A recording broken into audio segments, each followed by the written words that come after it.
avec des apprentis. Et ce métier, je peux vous en parler, c'est un beau métier. Et je invite tous les jeunes qui s'intéressent au métier de la menuiserie, aluminium et de la métallerie à nous rejoindre. Tout d'abord pour le côté créatif du métier. Imaginez que vous avez des barres, vous les transformez, ça devient une fenêtre, comme vous avez ici là derrière. Ou alors vous avez des profilés métalliques et ça devient une rambarde d'escalier, une grille de défense, une table basse en ferronnerie, etc. Donc d'une matière brute, on va créer quelque chose de joli. Vous avez aussi cette satisfaction d'un travail bien fait lorsque vous avez appris ce métier.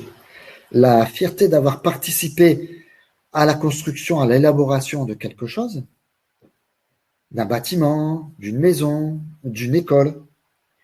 Et plus tard, quand vous serez âgé, un peu comme moi, vous direz à vos enfants ou aux personnes avec qui vous promenez, eh ben là, j'y ai travaillé, ou ça, c'est moi qui l'ai fait.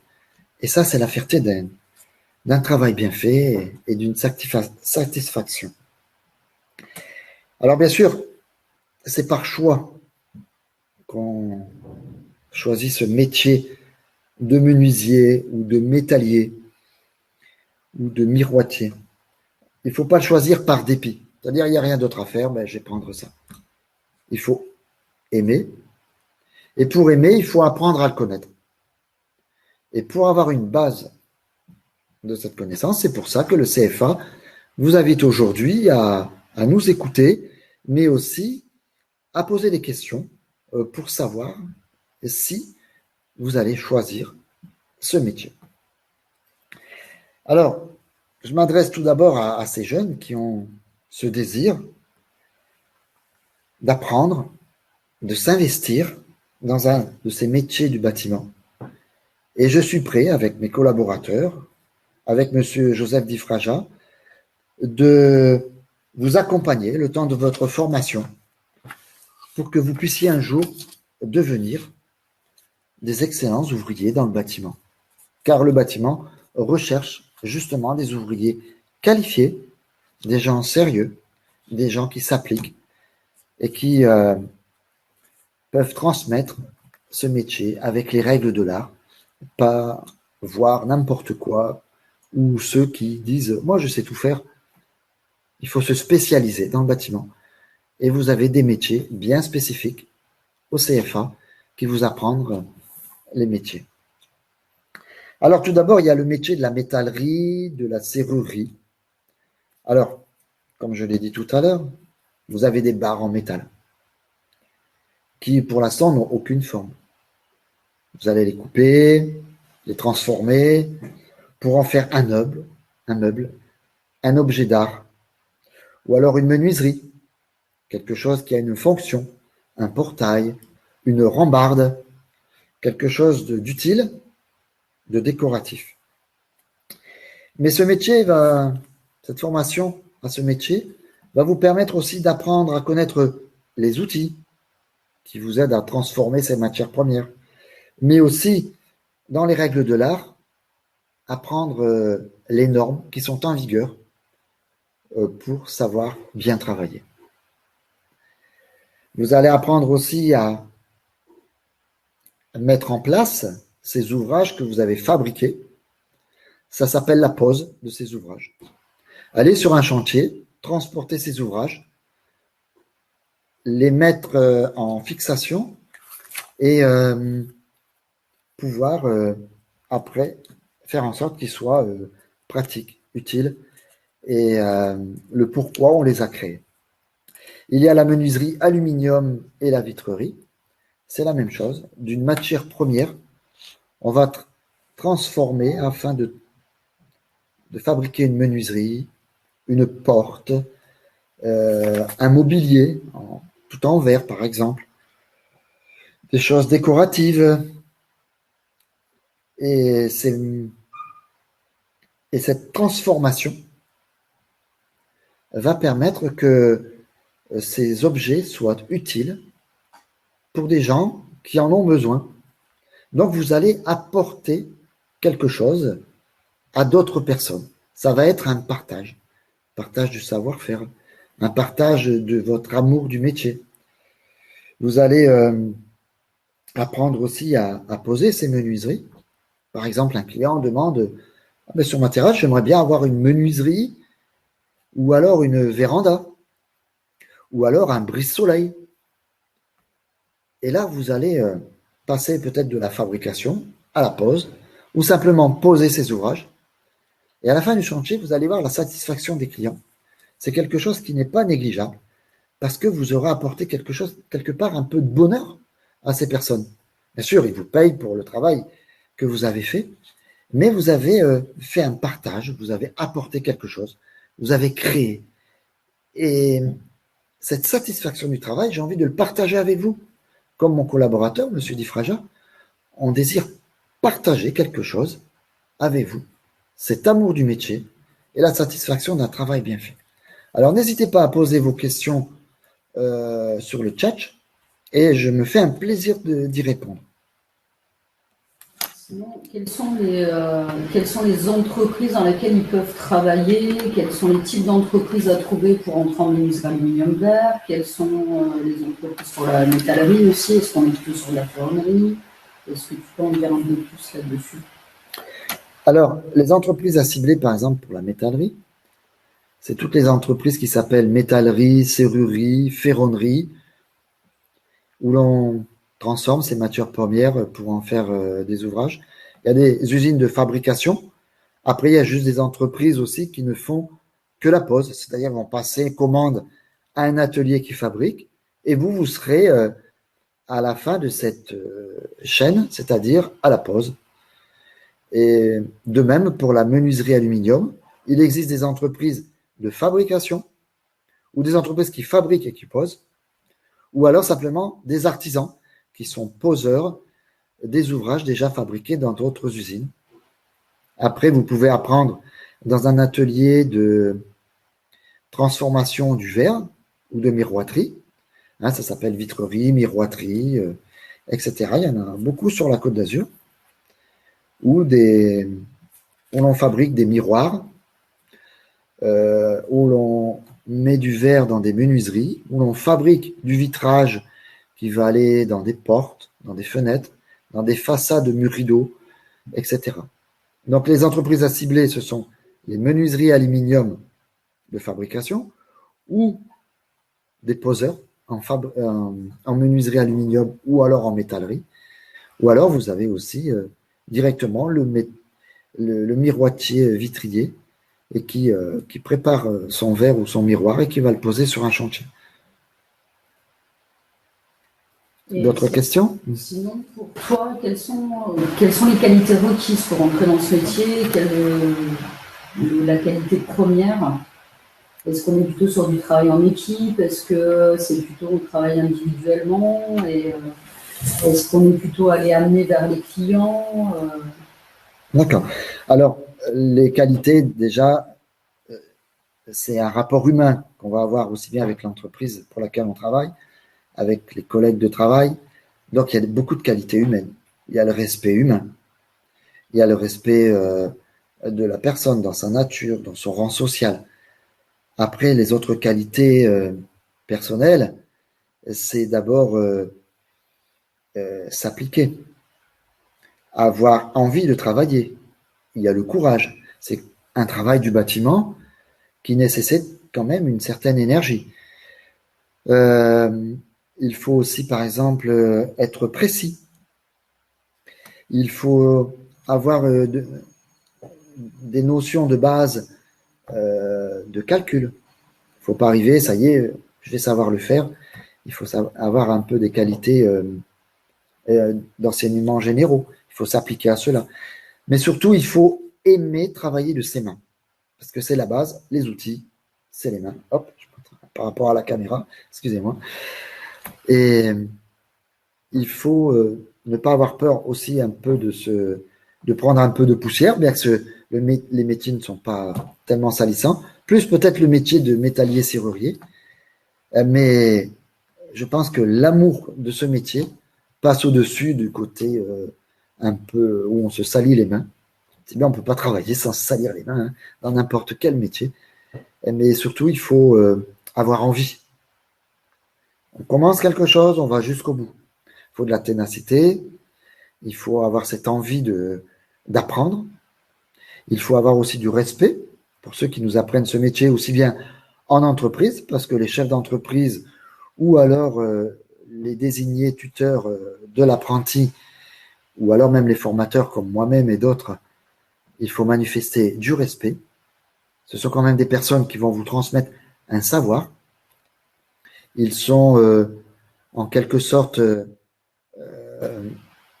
vos, vos formateurs. Ils vont vous transmettre l'amour du métier, mais aussi leur savoir-faire, leur expérience. Et pour cela, il faut avoir beaucoup de respect et aussi beaucoup de bien écouter ce qui est dit. Est-ce que c'est un métier difficile physiquement? Alors, il y a une part de difficulté physique, hein. Il faut travailler de 8 heures du matin jusqu'à 5 heures du soir en général, des fois un peu plus. Mais en général, c'est un travail d'équipe. C'est un travail de relations humaines, hein. On se fait facilement des amis, des copains, etc. Il y a souvent une bonne entente dans le bâtiment, hein, entre les divers corps d'État. Et par exemple, si la pénibilité est réduite, parce qu'on travaille ensemble, en général, en menuiserie ou en métallerie, on est toujours en binôme. Et donc, la pénibilité est réduite. Il ne faut pas voir le travail pénible, il faut surtout voir l'esprit d'équipe, hein. Il faut penser à l'autre aussi lorsqu'on travaille au niveau de la sécurité et rendre pénible le travail de l'autre le moins possible. Ça nous évite aussi de travailler péniblement. C'est un travail d'équipe.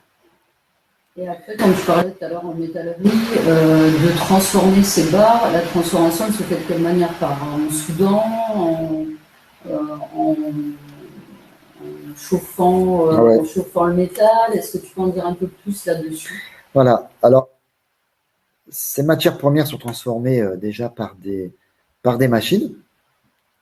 Une part faible est réalisée vraiment à la main. On utilise des machines qui facilitent le travail par rapport à 50 ans en arrière où le travail était beaucoup plus difficile. Là, ce sont les machines qui nous aident à faire le travail le plus pénible. Ensuite, il suffit d'être habile de ses mains pour pouvoir faire la finition et l'assemblage de ces choses. Pour l'acier, le plus souvent, c'est par la soudure ou par l'assemblage par boulons, écrous, etc. pour certaines fixations. Mais le plus souvent, c'est par soudure, meulage, etc.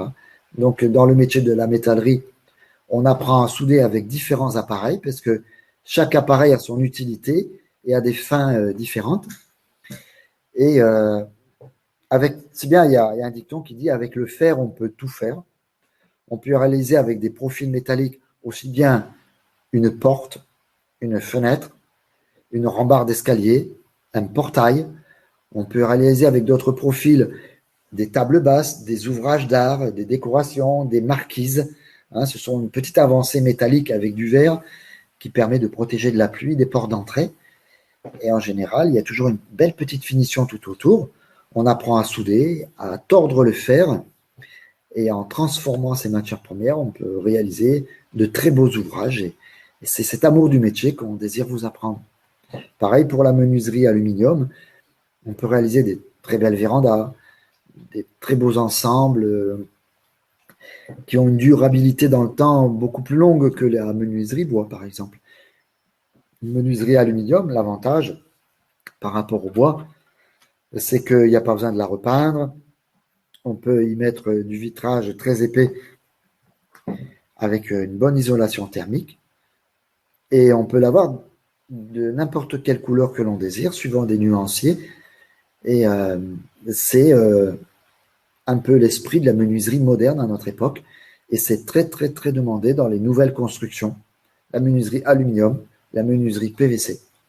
On peut réaliser de très belles villas ou de très beaux bâtiments en menuiserie aluminium, tout comme en métallerie, ferronnerie, réaliser de très belles choses. Et donc, alors, on a parlé de la ferronnerie, de la métallerie. Est-ce que sur la menuiserie, on va toucher plutôt à des machines? Alors, certaines entreprises, comme tu l'as dit tout à l'heure, font uniquement de la pose et ne font pas la fabrication. Mais au CFA, dans ces cas-là, on complète. On est d'accord, comme par exemple, ils font que de la pose dans leur entreprise. Nous, on leur montre le côté fabrication pour leur donner une idée, quelle machine, comment ça se passe, de parler un peu des outils Ouais. aussi en menuiserie et en Voilà. déboîterie. Oui, tout à fait. Merci pour ce petit point à rappeler. C'est que déjà, les 70% du métier, vous l'apprenez en entreprise. Parce que vous êtes 3 semaines en entreprise, 1 semaine au CFA, et ainsi de suite. Pour la menuiserie, par exemple, si vous êtes dans une entreprise qui ne fait que de la pose, ça s'appelle une entreprise de négoce, on achète, on pose. Le CFA propose dans la formation de voir les fabrications des différentes menuiseries. C'est bien la menuiserie ouvrante à la française, vous avez juste derrière moi des parties fixes, des portes, des volets roulants, etc. Mais si par exemple vous travaillez dans une entreprise qui ne fait que de la fabrication, nous verrons au CFA comment poser ces ouvrages, avec quelles normes, quelles règles de l'art et avec quelle technique. Mais aussi comment travailler le verre, parce que si vous travaillez dans une entreprise qui ne pose que de la menuiserie, ou une entreprise qui ne fait que de la fabrication, c'est un double métier, c'est la menuiserie aluminium, vitrerie, miroiterie. Donc il faut savoir travailler, transformer un morceau de verre brut, le transformer pour qu'il aille dans une fenêtre, ou d'en faire un dessus de table, ou de le transformer pour en faire une étagère en verre, ou de réaliser des ouvrages décoratifs en miroir. Vous pourrez être amené dans une entreprise de pose à poser par exemple les miroirs dans une salle de danse. Et là, il faut savoir poser des grands miroirs sur un mur pour que une salle commune devienne une salle de danse avec des miroirs. Donc, ce que vous ne verrez pas en entreprise, vous le verrez obligatoirement au CFA. Pareil en métallerie. Si par exemple vous êtes dans une entreprise qui ne fait que de la pose d'ouvrages en acier, au CFA, M. Difraja vous apprendra à transformer la matière première, à plier les barres en acier pour en faire des choses décoratives, des ouvrages, des portes, des châssis fixes, etc. Voilà. Tout ce que l'entreprise ne vous apprendra pas, vous l'apprendrez au mieux au CFA. C'est le but du centre de formation des apprentis. Tous les formateurs viennent en complément des entreprises. Nous accompagnons les entreprises et les entreprises nous accompagnent parce que on prend les références de l'entreprise. Nous sommes tout le temps en communication avec les entreprises qui accueillent nos apprentis et celle, comme je vous ai dit, qui ne fait pas la fabrication. Nous complétons cette formation pour que celle-ci soit complète. Lorsque vous avez un CAP, un BP ou un bac pro en main, vous avez vu toutes les étapes du métier, aussi bien en métallerie, menuiserie aluminium ou en vitrerie, miroiterie. Est-ce que ça peut être des métiers qui sont complémentaires? Est-ce que des apprentis parfois commencent en menuiserie aluminium et continuent à apprendre métallerie pour compléter ou vice-versa? Est-ce que c'est des choses qui peuvent être complétées? On sait qu'on a certains apprentis qui font les 2 diplômes chez nous. Ah oui, c'est un métier complémentaire. On peut être poseur de menuiserie aluminium et poseur de métallerie. Les techniques sont les mêmes. Les respects des normes sont les mêmes. Il n'y a que la matière première qui change. Après un CAP par exemple, de menuiserie aluminium vitrerie, on peut très bien faire un autre CAP dans notre même CFA, Max Urini, de métallerie, serrurerie. Ce sont des métiers très complémentaires qui sont, lorsqu'on a le double métier, ces deux métiers-là, c'est très apprécié par l'entreprise qui peut embaucher nos apprentis. Parce que par exemple, lorsqu'on pose une menuiserie aluminium, il peut être demandé par l'architecte ou le maître d'œuvre de réaliser d'abord un châssis en acier métallique dans lequel va se poser des menuiseries aluminium. Donc, quelque part, il faut savoir travailler un peu le fer et l'aluminium pour avoir un métier complet. Un autre métier qui peut être complémentaire, ça peut être aussi tout ce qui est électricité et automatisme, parce qu'un portail métallique, maintenant, eh bien, on se paye le luxe qu'il soit motorisé. Donc, ça peut être aussi quelque chose qui soit complémentaire. On peut continuer sur une autre formation, toujours dans notre CFA, euh, à savoir poser une installation électrique d'un portail, d'un automatisme, etc. Savoir aussi avoir un agrément électrique lorsqu'on pose des stortoiles, des volets roulants. En général, ils sont électriques. Hein. C'est dans le temps hein, qu'on utilisait les manivelles, hein, sauf pour les plus costauds. Mais en général, on aime bien appuyer juste sur un bouton et tout marche. Et pareil pour les portails en aluminium, hein, ils peuvent être motorisés, etc. Hein, il y a plein de métiers qui peuvent être complémentaires. Voilà. Après, je pense qu'aussi dans les CFA, on peut apprendre le dessin. Voilà, le dessin de bâtiment est aussi un métier complémentaire à un métier manuel de menuisier ou de métallier, car grâce au deuxième diplôme de dessinateur, vous pouvez vous positionner dans une entreprise pour ces métiers. Le dessin spécialisé en métallerie ou le dessin spécialisé en menuiserie aluminium, qui peut amener justement le dessinateur à devenir aide conducteur de travaux et même conducteur de travaux par la suite en suivant une formation complémentaire. C'est un peu mon parcours professionnel. Hein. Je suis passé de menuisier, poseur. J'ai d'abord appris dans un lycée professionnel la menuiserie, ensuite en formation complémentaire la menuiserie aluminium, en ayant passé mon CAP aussi de dessinateur, et j'ai pu après, avec un peu plus d'expérience, rentrer dans les bureaux d'études et devenir aussi conducteur de travaux. Voilà, je vous remercie pour votre écoute. Alors n'hésitez pas, hein, s'il y a des questions sur le chat, je suis à votre écoute et j'y répondrai au mieux.